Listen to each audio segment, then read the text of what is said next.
तरीके से अंतिम संस्कार न करने पर 6 महीने से लेकर 3 साल की सजा और 1 लाख रुपए का जुर्माना लगाया जाएगा।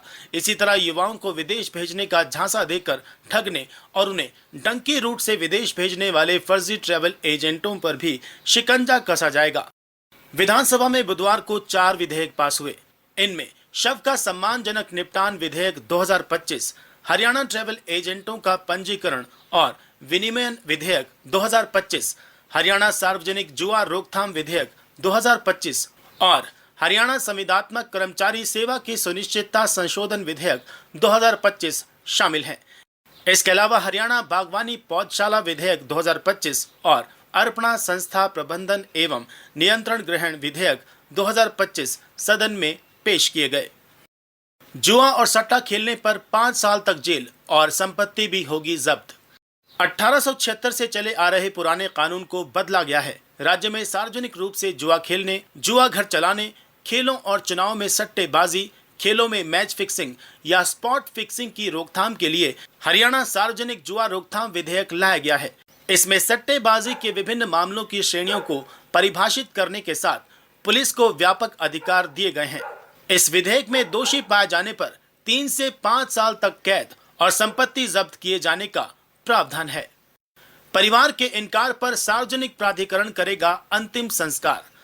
अब प्रदेश में किसी भी व्यक्ति के शव का समय पर अंतिम संस्कार न करके विरोध या आंदोलन कर किसी भी मांग को पूरा करने की अनुमति नहीं होगी। अंतिम संस्कार के लिए परिवार के सदस्यों के शव को अस्वीकार करने पर सार्वजनिक प्राधिकरण द्वारा अंतिम संस्कार किया जाएगा।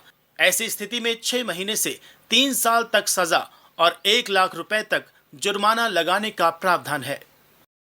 फर्जी ट्रैवल एजेंटों को होगी 10 साल तक कैद। ट्रैवल एजेंटों का पंजीकरण और विनियमन विधेयक में कबूतरबाजी में संलिप्त ट्रैवल एजेंटों को 3 से 10 साल तक की कैद और 2 से 5 लाख रुपए तक जुर्माने का प्रावधान किया गया है। दोषी साबित होने पर आरोपित ट्रैवल एजेंट की संपत्ति भी जब्त कर ली जाएगी। ट्रैवल एजेंसी से लेकर general sales agent, IELTS coaching centre, passport और टिकटिंग सहित तमाम तरह की सेवाएं देने वाले भी इस कानून के दायरे में होंगे।